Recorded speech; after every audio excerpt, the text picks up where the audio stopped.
네, 이 노동시장 개혁에 대한 노사정 합의에 대한 대한민국 언론들의 보도를 보면 참 재미있다는 느낌을 듭니다. 밤늦게 전격 타결 뭐 이렇게 되고 정부가 잘 되었다고 자화자찬하면서 설명을 하면 또 그대로 따라가서 굉장한 개혁이 이루어진 것처럼 설명들을 합니다. 그런데 막상 내용을 들여다보면 정말 웃긴다 이런. 그 제가 어제 합의하기로 합의했다는 합의문 이런 요지로 어제 칼럼도 말씀드렸습니다만 오늘은 이거 한번 보시죠.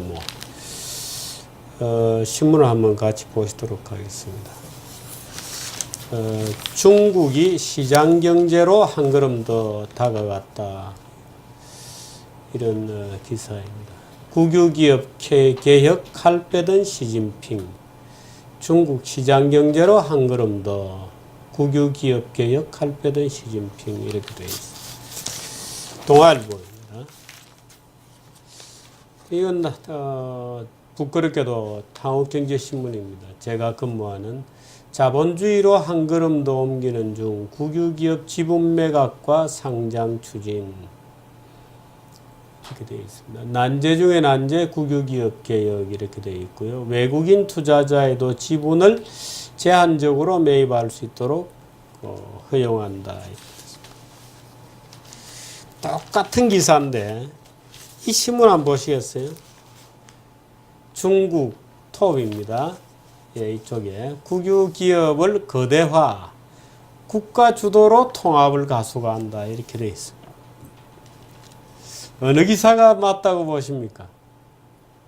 중국 국유기업을 거대화하기로 했다는 기사하고 시장경제, 자본주의로 한 걸음 더, 시장경제로 한 걸음 더라는 기사하고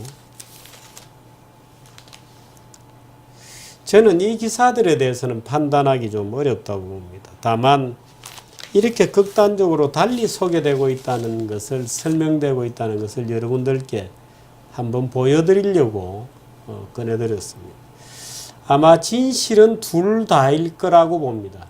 그러니까 국유기업을 통폐합해서 거대화하는 일종의 구조조정, 국가 주도에 의한 구조조정의 공격적인 측면도 있고 그 중에 일부는 그래도 좀 시장적 방법이 없을까?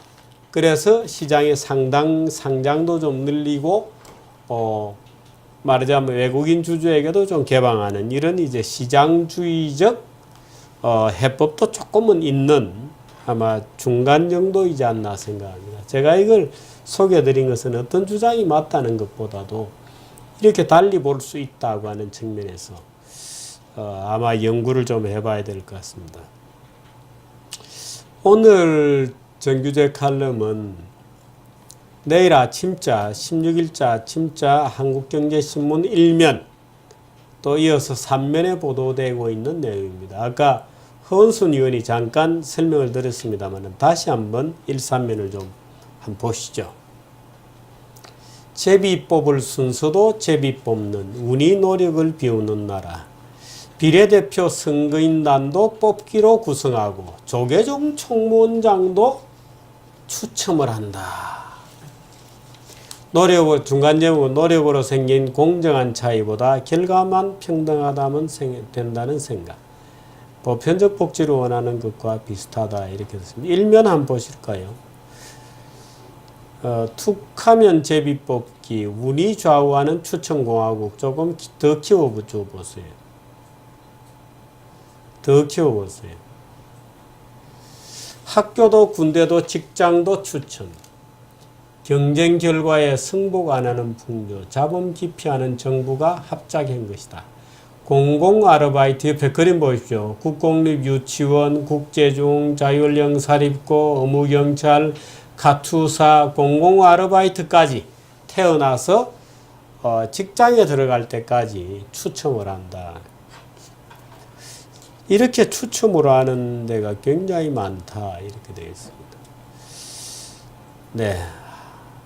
여러분들은 어떻게 생각하십니까? 이 추첨은 제가 그 지난 주말에 정경련에서 하는 뉴스타트 때 뭐 젊은이들이 굉장히 많이 왔더라고요. 뭐 수천 명이 큰 체육관을 가득 메우고 있는데 제가 아마 대학교 다닐 때 어설피 80년도 봄에 제가 다니던 학교에서 데모하느라고 마이크를 잡았을 때 그 군중 다음으로 가장 아마 많은 사람들 앞에서 강의를 해본 것 같은데, 그때는 뭐 학교 다닐 때 군중 선동연설이었죠. 뭐 여러분 뭐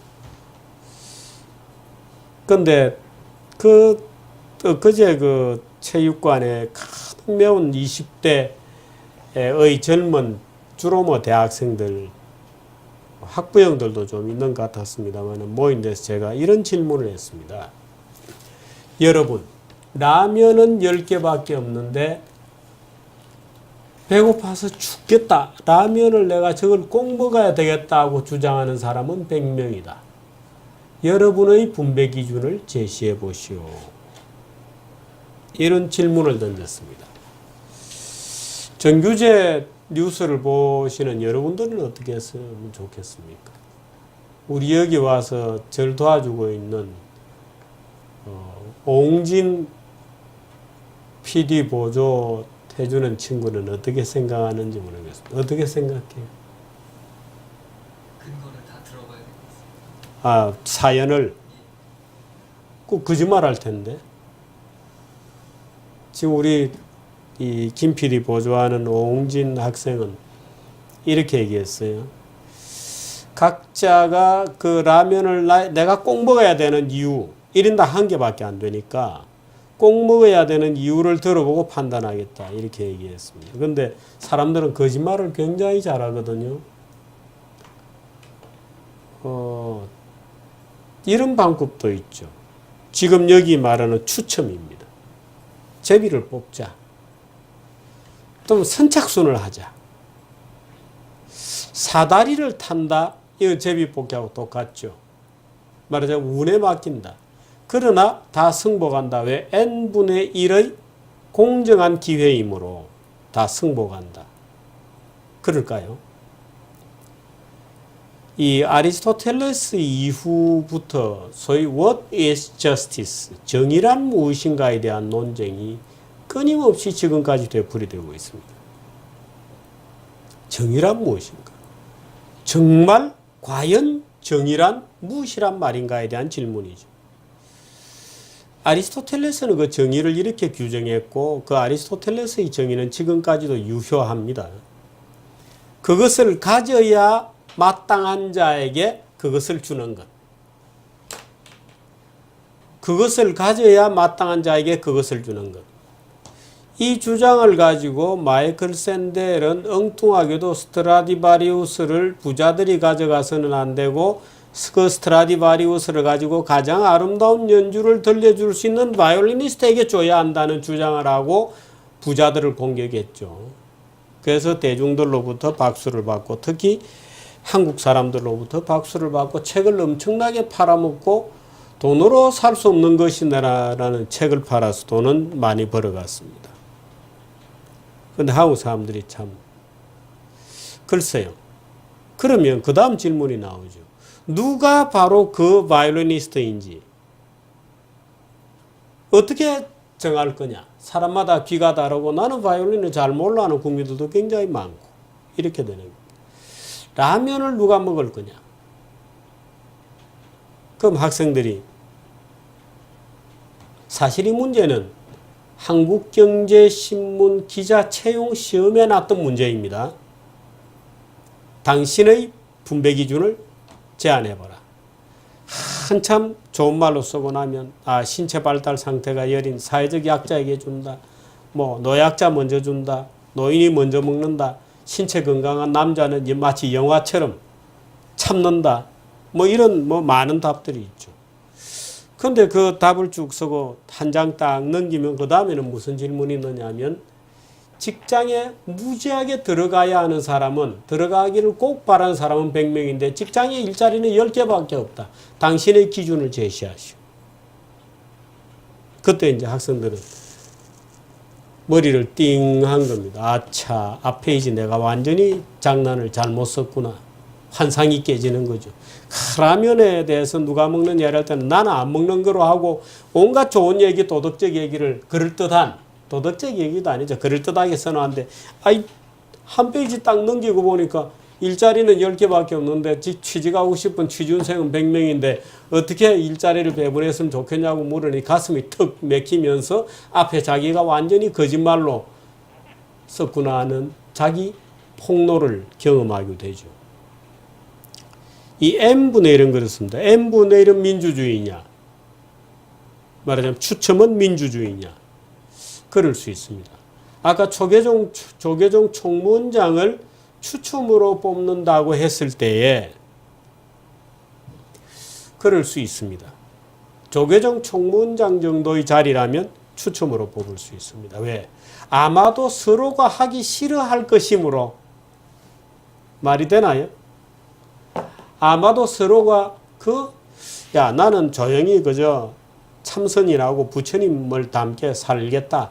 내가 왜 그런 세속일에 뛰어드냐. 그러니까 서로 해라. 서로 하기 싫으니까 할 수 없이 추첨으로 안 되겠다. 모여봐. 누구든지 일을 안 할 수는 없으니까 우리 추첨으로 뽑아서 그 친구에게 미안하지만 일을 맡기자. 아마도 이랬다면 조계종 총무원장을 추첨으로 뽑는 거 그럴듯하다.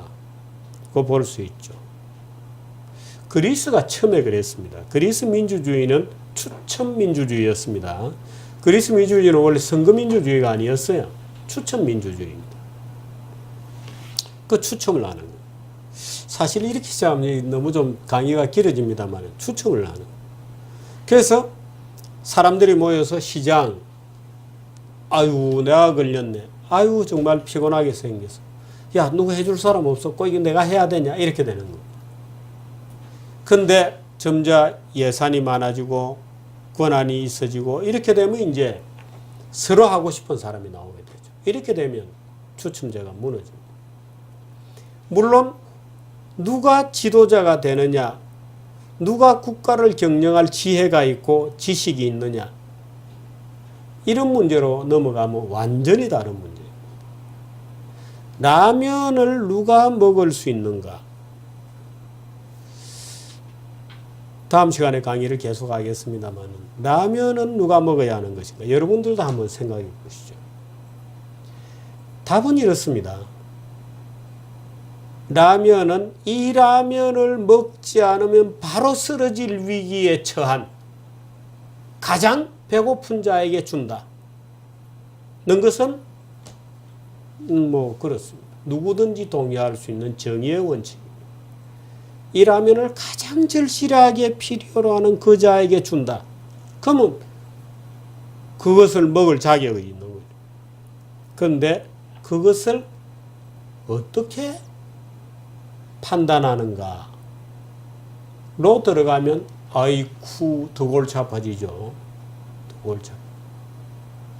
이 스트라디바리를 누가 가질 것인가? 아이고 나는 몰라요. 나는 음악에 대해서 문외한이에요. 국민 대부분이 그럴걸요. 그러면 우리는 아마추어니까 모르니까 전문가들로 위원회를 구성하자. 근데 위원회를 또 구성하고 보니까 서울대 음대 교수가 위원 9명 중에서 7명이다. 이러면 대한민국 음대 교수들이 모조리 반대하겠죠. 야 형평성이 맞지 않다. 어떻게 하는 게 좋겠습니까?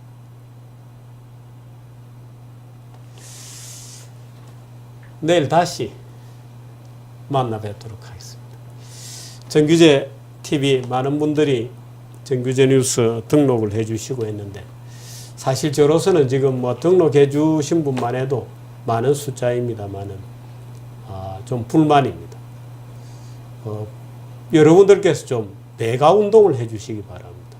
내가 대한민국을 바꾸기 위해서 정규제 뉴스를 5명에게 더 권하겠다. 5명을 더 정규제 TV를 보도록 하겠다. 물론 지금 인터넷 들어가서 하는 것도 불편하고 안내 전화라는 것도 2대밖에 없어가지고 전화 계속 통화 중이고 대단히 죄송합니다만은 홈페이지 들어가면 jkjtv.환경닷컴에 들어가면 어떤 경우에 어떻게 해서 안 되고 뭘 하면 되고 하는 게 다 있습니다. 그러니까 전화하시는 것보다는 홈페이지 들어가셔서 보시고 1인당 내 5명한테 전파하겠다. 좀 그렇게 해주시기 바랍니다. 오늘 여기까지 하겠습니다. 고맙습니다. 아까 좀 전에 제가 드린 퀴즈 한번 생각해 보시기 바랍니다. 누가 이 스트라디바리를 가지고 누가 이 라면을 먹을 거냐. 가장 배고픈 자가 먹는다는 말은 맞는데 그 가장 배고픈 자가 누구인지를 어떻게 판단하는가. 생각해 보시기 바랍니다. 고맙습니다.